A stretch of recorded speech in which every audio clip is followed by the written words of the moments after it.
जन चेतना के अंतर्गत महामंडलेश्वर स्वामी हितेश्वर महाराज जी का आगमन उन्नाव जनपद के कस्बा सफीपुर में विक्रम ठाकुर के घर पर आगमन हुआ। उनका मुख्य उद्देश्य भारत की संस्कृति को बरकरार रखते हुए भारत सरकार द्वारा दी जाने वाली मूलभूत सुविधाओं को जन जन तक पहुंचाना रहा। लगाइए अब वीडियो बना लो। राष्ट्रचेतना यात्रा का मुख्य लक्ष्य सिर्फ इतना ही है कि हिंदुत्व की रक्षा और सनातन धर्म संस्कृति का प्रचार प्रसार। मैं आपको बताना चाहता हूँ, अब से कई वर्षों पूर्व एक सन्यासी था जो भारत की धर्म की ध्वज पताका को लहराने के लिए अमेरिका में गया था। उसी की विचार विभाग हो चाहे पुलिस विभाग हो, हर जगह आपको अच्छे बुरे लोग मिलेंगे, लेकिन आपको ये सोचना है what you have to be accept, अच्छाई या बुराई, that you have to be decide कि हमें उनकी अच्छाइयों को देखना है, उनकी बुराइयों को देखना है। इंसान बुराइयों का पुतला है, लेकिन हमको उसके अंदर अच्छाई को देखना है। अच्छाई देखेंगे तो आपका जीवन सफल बन जाएगा, और बुराई देखेंगे तो खुद तो नरक में जाएंगे भी और देश को भी नरक में कर देंगे। इन्हीं बातों को लेकर आया हूँ, जगा रहा हूँ। स्वामी विवेकानंद ने कहा कि हितेश्वर नाथ, आज मैं तो नहीं हूँ, लेकिन तुम इस धरा पे जन्मे हो, तुम्हारी माँ ने तुम्हें जन्म दिया है। आप हिंदुत्व की रक्षा के लिए निकलो, सनातन धर्म की रक्षा के लिए निकलो। 14,000 किलोमीटर यात्रा कल लखनऊ में पूरी हो गई। अब यहाँ तक का नहीं पता ये कितना हो गया। अब इसके बाद ये यात्रा पूरी 18,000 किलोमीटर की यात्रा है, और इस यात्रा में मैं और मेरी बूढ़ी माँ हम लोग लगे हुए हैं। बाकी हिंदुत्व जो है सोया था वो सोया ही रहेगा, उसको कोई फर्क नहीं पड़ता। महाराज जी की माँ चाहे मरें चाहे जिए, कुछ करें, इस देश के लिए समर्पित हो जाएं, लेकिन किसी को हिंदुओं को जागने की आवश्यकता नहीं। कोई नहीं जागना चाहेगा। मैं भी जगा के 18 नवंबर को अपने आश्रम पे जाके आराम से बैठूंगा, लेकिन उसके बाद भी वही जो के क्यों रहेंगे, क्योंकि ये तो अब की बात नहीं है। 1900 जब से देश आज़ाद हुआ है तब से आज तक यही होता आ रहा है। कुंभकर्ण तो फिर भी 1 साल में जाग गया था, लेकिन हमारे हिंदू तो 1 साल में क्या, उनको तो बरसों हो गए जगाते जगाते। माननीय मोदी जी अपने एक सेंटेंस में कहते हैं, क्या कहते हैं आपको पता है, कि कितनों को मैं जगा चुका, लेकिन अब तुम्हारी बारी है। मैं तो जगा चुका हूँ, लेकिन अब तुम्हारी बारी है। अब फिर भी तुम लोग नहीं जानते। सूत्र मानते हुए इस यात्रा को मैंने निकाला है, और आज के संदर्भ में हिंदुत्व की रक्षा के लिए, सनातन धर्म की रक्षा के लिए बहुत जरूरी है कि राष्ट्र चेतना यात्रा को निकाला जाए। ये मैंने अपने मन में विचार किया था। हालांकि कई उतार चढ़ाव देखे इस यात्रा के दौरान, लेकिन मुझे लगता है हनुमान जी मेरे साथ हैं, और मैं हनुमान जी को ये कहता हूँ कि सब शुक्र रहे तुम्हारी सरना, तुम रक्षक काहू को डरना। मेरी माता जी मेरे साथ हैं, तो मैं समझता हूँ जिसके साथ माँ का आशीर्वाद होता है वो यात्रा सफल होती है। वो कोई भी कार्य हो जिसमें माता पिता आशीर्वाद दें, वो कार्य हमेशा सफल होता है। स्वामी विवेकानंद भी अपनी माँ का आशीर्वाद लेके ही निकले थे, और आप देखो उनके पीछे कारवा का कारवा बनता चला गया। गए अकेले थे, लेकिन जब लौटे तो कारवा ही कारवा उनके पीछे था। तो इसीलिए कहते हैं कि मातृ पितृ देवो भव, कि माता पिता के चरणों में जो शीश नवा के आगे बढ़ेगा उसको कहीं झुकने की आवश्यकता नहीं है, वो हमेशा आगे बढ़ता रहेगा। और आज जिस तरीके से भारत का परिवेश आप देख रहे हैं, अफगानिस्तान को तालिबानियों ने कब्जा कर लिया, बैठ गए। बांग्लादेश जाने वाला है, बता रहा हूँ जी, निश्चित बाद में भारत की बारी हो। अब भारत के अंदर जब तक योगी और मोदी जी हैं तब तक ये राष्ट्र सुरक्षित है। जिस दिन भी ये लोग नहीं रहेंगे, राष्ट्र आप लोग गुलाम बन जाएंगे। क्यों? क्योंकि बहुत चीज़ें ऐसी हैं कि आप लोग उसको बोलते नहीं है ना दिखाते हैं। आजकल की युवाओं के अंदर, अपने घर के अंदर जो युवा लोग सलमान और कटरीना की फोटो तो लगाएंगे, लेकिन देशभक्तों की फोटो नहीं लगाते। वो नहीं लगाते, वो ये नहीं लगाएंगे भगत सिंह, चंद्रशेखर आजाद जिन्होंने इस देश को आज़ाद कराया, उन लोगों की फोटो लगाने में उन्हें शर्म आती है। उन्हें ये नहीं पता कि अगर इनको जीवन में उतारेंगे तो हम कुछ भारत के लिए कुछ कर सकते हैं। लेकिन वो देखते हैं सलमान खान की पिक्चर, शाहरुख खान की पिक्चर, इसकी पिक्चर, तो इनको जब अपने जीवन में उतारेंगे तो सिर्फ क्या करेंगे।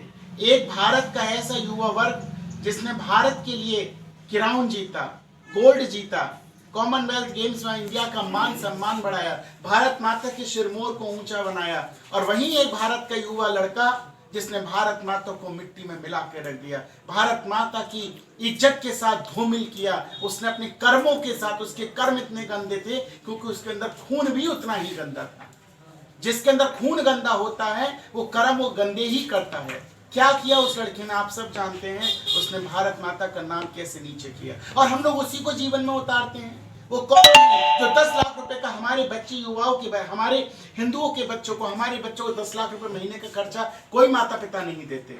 उनको तो रोज का 100 रुपया मिल जाए वही बहुत है, लेकिन उस लड़के को 10 लाख रुपए खर्चे के मिलते थे। उसने भारत माता के साथ जिस तरीके से उसने उनके मान सम्मान को धूमिल किया, वो लड़का कोई और नहीं है, वो एक आर्यन खान है जिसने इस देश के साथ खिलवाड़ किया।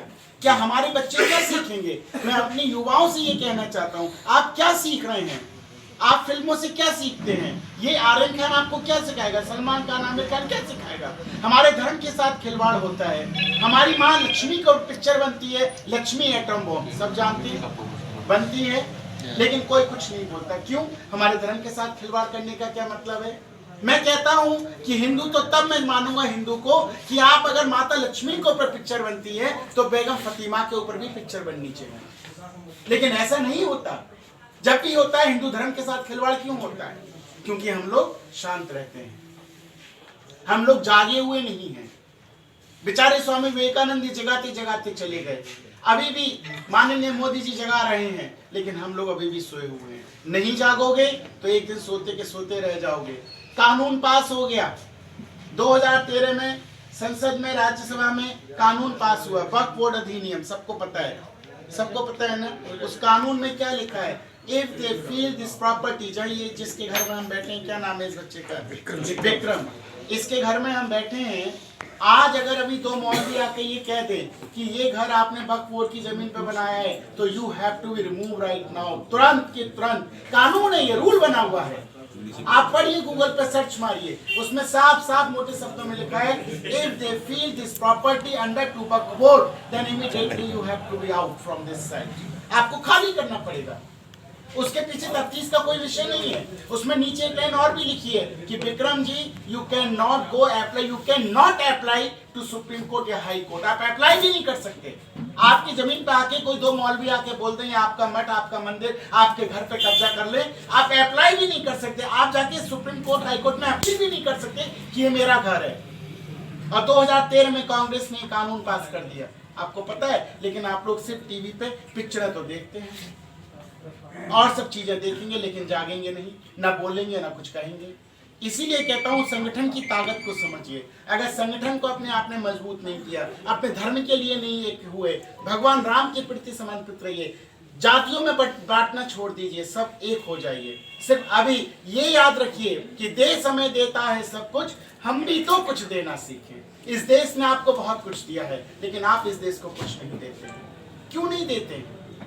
आप लोग क्यों आपस में जातिवाद में क्यों बढ़ते जा रहे हैं?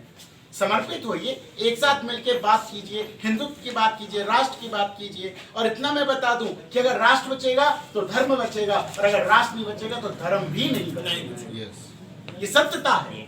आप लोग ये मत सोचिए भैया हम तो अपने घर में बैठे हैं, जय श्री राम जय श्री राम जय श्री राम जय श्री राम, कुछ भी करते रहेंगे, लेकिन आपको घर से निकाल के भगा दिया जाएगा। क्या हुआ अफगानिस्तान में? आप सोचिए।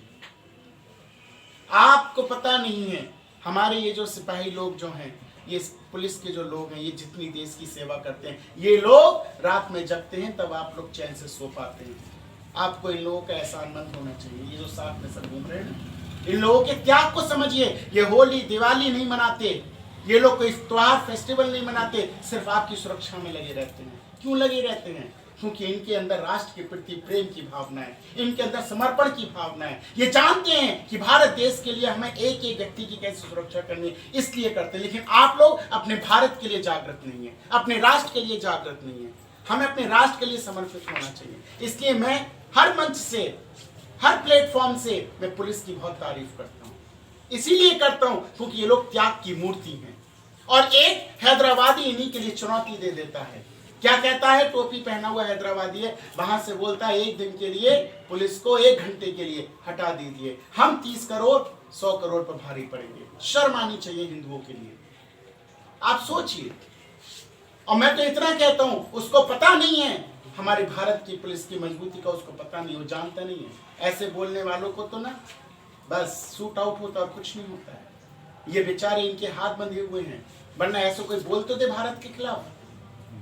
इनको अपनी राष्ट्रभक्ति से प्रेम है, अपने भारत से प्रेम करते हैं, ये सच्चे प्रहरी हैं। ये जो साथ मेरे चल रहे हैं, ये भारत के सच्चे रक्षा के प्रहरी हैं। इनका सम्मान करना सीखिए। आप लोग जरा जरा सी बात में पुलिस को कह देते हैं, पुलिस गंदी, पुलिस ये, पुलिस वो। क्यों कहते हैं? आप अपनों की ही बुराइयां करते हैं। आप इनके त्याग को नहीं समझते, आप इनके समर्पण को नहीं समझते। ऐसा कौन सा वर्ग है जहां एक व्यक्ति गलत नहीं होता? हर जगह मिलेगा आपको एक व्यक्ति गलत, चाहे वो संत क्यों ना हो। मैं सबकी बात कर रहा हूँ। संतों में भी कई असंत ऐसे बैठे हुए हैं जो गलत कर रहे हैं। तो इसका मतलब ये कि सारे संत खराब हो गए। शिक्षा विभाग में कहीं ना कहीं गलत। आपके यही कैमरा में ये क्या बोलते हैं इसको, इलेक्ट्रॉनिक मीडिया, इसमें भी कोई ना कोई करप्ट होता है। तो इसका मतलब सारी मीडिया करप्ट हो गई। सब करप्ट नहीं होते हैं। एक व्यक्ति अगर करप्ट होता है तो मैं कहता हूं उसको निकाल कर फेंक दो, लेकिन बाकी का बाकी साफ रहेगा। एक मछली तालाब को गंदा करती है ना, उस मछली को फेंक दो ना, तो आप तालाब को गंदा क्यों बता देते हो? तालाब तो स्वच्छ है। तालाब में क्या कमी थी, बाकी के लोगों में क्या कमी थी, लेकिन आपने उत्थान के लिए बात की है। तो एक छोटा सा क्या आप इस चीज़ का जवाब दे सकते हैं कि आप एक संदेश यही के माध्यम से केवल इतना दे दें, सरकार को देश के उत्थान के लिए कौन से महत्वपूर्ण एक दो कदम उठाने चाहिए? सबसे पहले तो जनसंख्या कानून बनना चाहिए, जिसके लिए हम लोग लगे हुए हैं। और हालांकि सरकार ने शुरू से अच्छे हिंदुत्व के लिए, सनातन धर्म संस्कृति के लिए, राष्ट्र की एकता अखंडता के लिए काम करे। 3 तलाक उन्होंने खत्म कराया। आप बताइए कितनी महिलाओं को बेघर होने से बचाया, कितनी महिलाओं को उत्पीड़न से बचाया। आपको पता नहीं, ये लोग हाथ में कलावा बांध के और टीका लगा के अपने आप को हिंदू बनते हैं। नाम फैजान होता है, नाम राहुल रखते हैं, हिंदू की लड़की से शादी करते हैं, शादी करके उसको 3 महीने बाद तलाक दे देते हैं। आप बताइए क्यों करते हैं ये लोग ऐसा? क्योंकि हम लोगों ने अपने धर्म को छोड़ दिया। जो चीज हमको बांधनी चाहिए वो लोग ये बांधने लगे। आप लोग अपने धर्म के प्रति कमजोर हो गए, ये लोग धर्म के प्रति कट्टर हैं। ये आपके धर्म को अपनाने लगे। ये धर्म के प्रति इतने कट्टर हैं कि हमारे घर का बच्चा सुबह 4 बजे उठ के पूजा नहीं करेगा, लेकिन ये लोग धर्म के प्रति इतने कट्टर हैं कि सबके सब अल्लाहू अकबर चिल्लाते हैं, लेकिन हम लोग नहीं जागते। इसीलिए मैं कहना चाहता हूँ, माननीय मोदी जी ने आज तक जितने भी कार्य करे हैं, देश की एकता और अखंडता के लिए काम किया है। उन्होंने 370 का काम किया, उन्होंने 35A का काम किया, उन्होंने नागरिकता कानून बनाया। उन्होंने ऐसा कौन सा काम अच्छा नहीं किया जो देश के हित के लिए नहीं है। हाँ, मैं मान सकता हूँ यहाँ पे बहुत लोगों के चेहरे ऐसे हैं जिन पर पढ़ रहा हूँ, बहुत लोग कहते हैं महंगाई है। मैं मानता हूँ महंगाई है, ये मैं मानता हूँ, लेकिन जो चीज़ शुरू से खराब हो गई है उसको समेटने में, उसको बनाने में कुछ उथल पुथल तो होगी। लेकिन एक दिन ऐसा आएगा कि आपके बच्चे अपने आप को सुरक्षित महसूस करेंगे।